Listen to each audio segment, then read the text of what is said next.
Et non, tous ces fonds verts et tout, c'est chaud. Quand tu voyais que la série originale se cassait le cul, vraiment, il y avait quasiment aucun fond vert, aucun CGI, idem pour les combats, pareil là, de toute façon, c'est la sauce Marvel Studios. Forcément. Là, c'est simple en séquence, du coup, il n'y a pas de problème pour les raccords, je parle de la fumée. Mettez de la vraie fumée.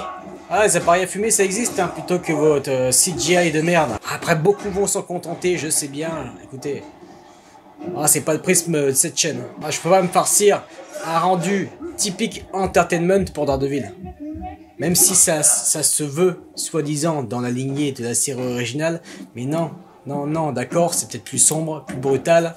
Des plans séquences aussi que tu reprends. Très bien, mais si à côté, ça ne suit pas la mise en scène, la photographie, le choix des optiques, non, c'est intéressant. Sans coupure de passer, ça c'est bien, ça c'est un bon choix ça. Même là, son appartement, putain, c'est... Bon, là je suis en chalet d'appart, mais ça n'a rien à voir vraiment avec, putain, l'authenticité qu'il y avait de son premier appart. Hein. Bon, après, elle a gagné du fric, on comprend bien, ça montre bien l'évolution, pas de souci. Mais c'est aseptisé le peu qu'on a vu. Hein.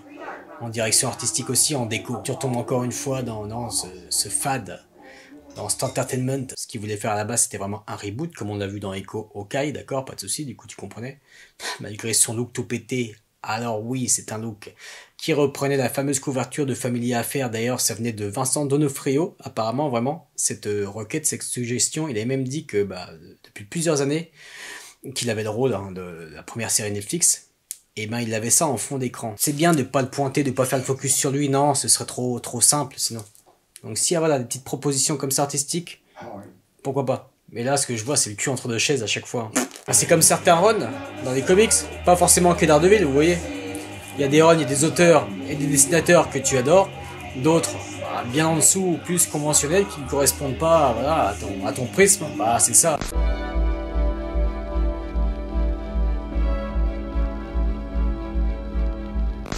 Ouais, propose-nous de l'artistique s'il vous plaît. Parce que là, ce qu'on a vu avec les focales, là, le choix des lentilles, enfin, ça n'a rien à voir forcément avec la série Netflix. Hein, c'est beaucoup plus artificiel, beaucoup plus retouché. Tu le voyais aussi dans les balances des blancs. On va voir. Hein. Ce fameux Nelson Murdoch Page, putain, merci. Ça va faire plaisir de la retrouver, je l'espère, si l'écriture est vraiment bonne. Fameux Josie. Est-ce qu'ils ont gardé la même actrice? Ok, là, du coup, on se tape, bon, après, voilà, ça, je peux pas cracher dessus.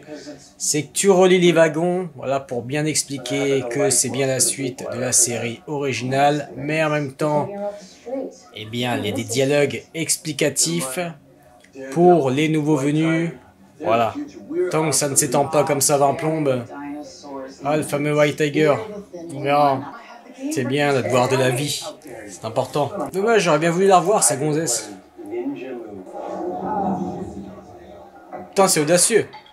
Alors c'est une proposition artistique, du coup, j'étais curieux de voir l'effet par rapport à... l'effet était très intéressant ce qu'il faisait sur Netflix. Ok, d'accord, pourquoi pas. Bon, j'espère qu'ils vont pas faire ça tout le temps à chaque fois, parce que non, c'est pas possible. Au moins une proposition artistique, voilà, il y a quelque chose. Même si je suis pas grand fan, ah bon. Le fameux... Oh, t'as déjà ton costume, toi? Déjà, on voit forcément la cible, la fameuse cible sur le gant. Oh, putain, mais là, non, mais... Voilà. Vertigo Shot intéressant là. Ok, si tu fais à chaque fois un effet comme ça, Vertigo Shot, pourquoi pas. Mais non, tous ces fonds verts et tout, c'est chaud. Quand tu voyais que la série originale se cassait le cul, vraiment, il y avait quasiment aucun fond vert, aucun CGI, idem pour les combats, pareil là, de toute façon, c'est la sauce Marvel Studios. Forcément. Putain. La fameuse rumeur comme quoi Foggy mourrait à la place de Karen Page. Là aussi, leur fumée CGI, putain, ça me casse les couilles. Là, c'est simple en séquence, du coup, il n'y a pas de problème pour les raccords, je parle de la fumée. Mettez de la vraie fumée. Ah, les appareils à fumer, ça existe, hein, plutôt que votre CGI de merde. Putain, cette mise en scène. Ah, le grand public va s'en contenter, hein, bien sûr. Ah, ça me sort trop tous ces effets, c'est pas possible. Quand t'as été habitué 3 saisons, encore une fois, et que tu passes à ça, c'est chaud. Si encore il n'y avait pas eu, je me répète, mais s'il n'y avait pas de série Netflix, voilà, et que bon, du coup, on découvre Daredevil en live action à la sauce Marvel Studios directement, comme là, bon, pourquoi pas. Après, hein, on se doutait que Marvel Studios, n'aurait pas fait quelque chose d'authentique, c'est pas possible, Disney, ils savent pas faire ça. C'est con parce que du coup, je suis sûr qu'on aura une écriture authentique, voilà, intéressante, couillue, mais à côté, ça suit pas quoi, visuellement c'est pas possible. Hein. Disney savent pas faire ça, à part bien sûr pour Andor, où là oui, à tous les niveaux, aussi bien écriture que sur tous les corps de métier, réalisation, photographie, étalonnage, Là oui, c'est un traitement comme Andorre que Daredevil aurait mérité. Cela du coup t'as le cul entre deux chaises. Après beaucoup vont s'en contenter, je sais bien. Écoutez, ah, c'est pas le prisme de cette chaîne. Ok, tu joues un peu sur des plans séquences, d'accord, mais ça fait pas tout. Ah, je peux pas me farcir un rendu typique entertainment pour Daredevil. Même si ça se veut, soi-disant, dans la lignée de la série originale, mais non, non, d'accord, c'est peut-être plus sombre, plus brutal, des plans séquences aussi que tu reprends, très bien, mais si à côté, ça ne suit pas la mise en scène, la photographie, le choix des optiques, non. Lui avec son costume cheap, j'espère qu'il va évoluer au pire, parce que là, bon... Non mais... visuellement, s'il vous plaît... C'est intéressant. Sans coupure, de pas sérieux, ça c'est bien. Ça c'est un bon choix ça. Je ne vais pas faire que critiquer, bien sûr, même si ces putains de fonds verts me cassent les couilles. Ah, désolé, je reste objectif, en tout cas par rapport à mon prisme. Ce qui est bon, on le souligne, ce qui est mauvais aussi. Bon, j'avoue que ça me fait chier qu'il ait vendu la mèche un petit peu, sans le vouloir. Charlie Cox, parce qu'il avait dit que dans cette série, il y aura quelque chose de vraiment couillu, voilà, qu'il fallait pour leur retour quand même quelque chose d'audacieux et de couillu, même s'il n'était pas sûr que ce soit un bon choix. Et juste après, eh bien, Deborah Ann Woll, l'interprète de Karen, avait été officialisée pour la saison 2. Donc là, forcément, bah, ça a beaucoup parlé, on s'était dit, bon, à mon avis, du coup, Karen elle meurt, c'est la Karen, c'est normalement elle meurt dans les comics, hein, c'est la Gwen Stacy de Daredevil. Là on s'est dit bon ok ils ont forcément interchangé, c'est forcément Foggy du coup qui crève. Bon bah du coup c'est pour ça que c'est pas une surprise, c'est dommage. Parce que c'est un choix couillu par contre. Putain. Bien. Putain ça c'est bon ça par contre. Putain. Faut pas que ce soit du choc pour de choc, vous voyez. Faut qu'à côté l'écriture suive vraiment, qu'il y ait des conséquences. On imagine que oui, hein, forcément. Ils ont pas si con. Ils savent pas gérer leur réa photographie, voilà, ils ont de très mauvais goût par rapport à ça, par rapport à l'entertainment, mais je pense qu'en écriture, ils ont géré. C'est bien, switcher sur les deux, c'est bien, switcher sur les deux, bien. Parce que là, putain, c'est quelque chose. Hein. Ah, tu gardes ce thème. Bien. Ce plan qui me cassait les couilles dans le trailer, c'est iconique forcément. Avec en plus là sa corne qu'on va voir péter. Mais là, ce rendu CGI dégueulasse, en plus, il n'y a même pas de profondeur de champ en bas. Vous voyez ce que je veux dire? Non, c'est pour faire quoi, transition avec le générique? Et ce qui me fait chier, c'est que vu que c'est ultra couillu, bien sûr, mais du coup, vu que c'est choc, c'est couillu, beaucoup, bah forcément, c'est comme des fanservice, vous voyez, ouah, les émotions, du coup, on se bat les couilles de comment c'est réalisé, etc. Non, c'est trop bien, ouah, c'est génial. Non. Un minimum d'esprit critique, à chaque fois, c'est important. Même si le grand public ne verra jamais hein, le changement des optiques, de photographie, la balance des blancs, etc. Qui ait plus de CGI et de fond vert, au contraire, il kiffe. Faut que ce soit non manichéen. À chaque fois, une critique, c'est important. Vous avez intérêt à y aller. Putain, allez-y. Putain, perdre Foggy, fou. Du coup, on est curieux, forcément, pourquoi pas Karen, pourquoi Foggy? Parce qu'il y a eu un contrat, il y a eu quoi? On en saura forcément plus, mais c'est mystérieux. Même là, son appartement, putain, c'est... Bon, là, je suis en chalet d'appart, mais ça n'a rien à voir, vraiment, avec, putain, l'authenticité qu'il y avait de son premier appart. Bon, après, elle a gagné du fric, on comprend bien, ça montre bien l'évolution, pas de souci. Mais c'est aseptisé le peu qu'on a vu. En direction artistique aussi, en déco. Tu retombes encore une fois dans ce fade, dans cet entertainment. T'as un plus petit dressing qu'avant, toi, par contre. Là aussi, où on en est par rapport à ça, vu que lui, on l'a aperçu dans la très mauvaise série Hawkeye et la très mauvaise mini-série Echo. Si c'est la suite de Netflix, faut nous expliquer. Ce qu'il voulait faire à la base, c'était vraiment un reboot, comme on l'a vu dans Echo Hawkeye, d'accord, pas de souci, du coup tu comprenais. Malgré son look tout pété, alors oui, c'est un look qui reprenait la fameuse couverture de Family Affair. D'ailleurs, ça venait de Vincent D'Onofrio, apparemment, vraiment, cette requête, cette suggestion. Il avait même dit que depuis plusieurs années, qu'il avait le rôle hein, de la première série Netflix, et il avait ça en fond d'écran. Sauf que ça collait pas. Ça se passait en Europe, enfin c'était différent dans le comics Family Affair, alors que là il était à New York, donc son costume, bref, ça c'était tout pété, ça allait pas du tout, puis forcément la fameuse canne sans explication comme ça, bref, tu iconisais à fond, en plus lui il était Hulk là-dedans de ouf, alors oui bien sûr, dans les comics, il a limite une force surhumaine, pas de souci, mais quand t'es habitué encore une fois à l'authenticité de la première série originale Netflix, et que tu le voyais en Hulk là, tout ce qu'il y avait, enfin le peu qu'il y avait, en 10 minutes dans Hawkeye, non, du coup voilà, bref, tout ça pour dire, dans Hawkeye, il était en liberté puisque c'était un reboot, ça se voulait un reboot, sauf que là, bah, ils ont pris la décision, vous savez bien, il y a eu une première mouture, hein, ils ont foutu quoi, 12-13 épisodes en l'air qu'ils avaient tourné pourtant.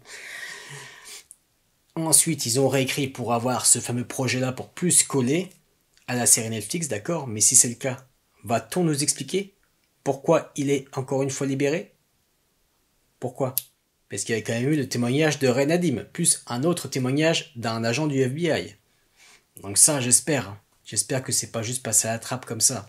Faut l'expliquer, c'est important. Si tu veux vraiment la suite de la série Netflix, non.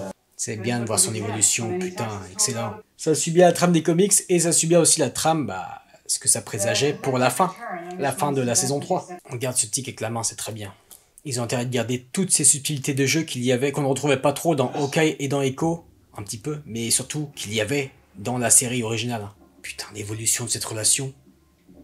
Si c'est ce que je pense, excellent. Établissement de quoi par rapport à ce qui s'est passé là? Ce qu'elle lui avait fait, sa nièce là, dans Hawkeye, enfin, et dans Echo. C'est bien de voir. Là aussi, un autre jeu, forcément, c'est excellent cette proposition. Putain, elle le fait très bien. Cette Vanessa qui a bien évolué, rien à voir, hein, putain. Dans ces petites subtilités de jeu déjà. C'est bien de montrer ça en sécurité. Murdoch McDuffie? Oh putain. Ah ouais. Là aussi tout est tellement aseptisé, c'est fou. J'aime pas même leur logo, Murdoch McDuffie, tout est... Bref. Ah, par contre ça va être bon ça. C'est bien, ça prenait son temps, c'est très bien. C'est important de laisser respirer. J'espère qu'ils vont le faire souvent ça, comme la série originale. Faut trouver autre chose quand même pour le dialogue, surtout là pour, s'il vous plaît. Quelque chose d'aussi important. Hein. Putain, c'était bon. Tu voyais pas longtemps, juste même pas 2 secondes. Et pourtant le focus n'était pas fait sur lui, mais ce qu'il faisait, son jeu, Charlie Cox, très bon. C'est bien de pas le pointer, de pas faire le focus sur lui, non, ce serait trop simple sinon. Donc si voilà, des petites propositions comme ça artistiques, pourquoi pas. Mais là, ce que je vois, c'est le cul entre 2 chaises à chaque fois. Ah oui, le fameux fils Gandolfini. Non, là, je pense pas continuer toutes les réactions, c'est pas possible. On verra. Mais là, non, je suis pas dedans, j'arrive pas à être dedans. Je suis tellement pas dedans que j'ai même pas entendu qu'elle s'appelait Heather. Donc putain, c'est bien, tu fais venir Heather. C'est quoi, c'est des fonds verts derrière, franchement, c'est quoi ça? Alors vous retouchez trop. Hein. J'étais là sur le côté quand on voyait, bah, quand il y avait le lueur qui traversait. Tu voyais que la lueur forcément était artificielle. Arrêtez de trop, arrêtez. J'aime pas cet environnement là, j'aime rien. J'aime pas l'écriture. Enfin, l'écriture ça va, mais c'est pas non plus ouf. 99% des youtubeurs qui vont encenser ça, voilà. Proposition artistique intéressante là. Bien.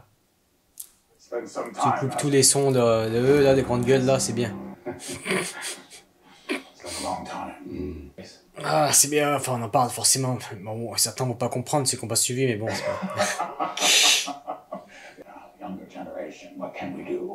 C'est drôle ça. Ah, merci, on en parle parce que là ça faisait un peu trop. Avec tout ce qui s'est passé, les gars, pas l'oublier. Ouais, bah j'espère. Ce serait pas un truc de ah bah tiens, comme ça l'aurait vraiment bousillé ce plan, il a arrêté d'être Daredevil, non, parce que des scénarios de merde à la Marvel Studios, on les connaît, donc on espère que c'est pas ça vraiment. Ça explique toujours pas pourquoi t'es sorti de tôle après tout ça.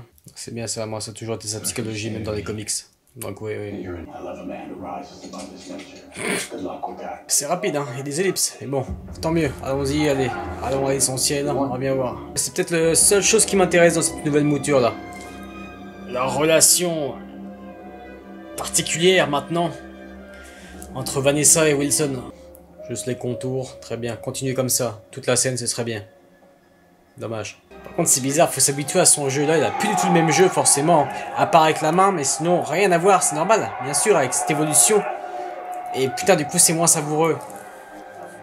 Bien sûr on imagine très bien, voilà, que lui aussi, sa véritable nature, hein, il va la retrouver par rapport à certaines choses qui vont se passer.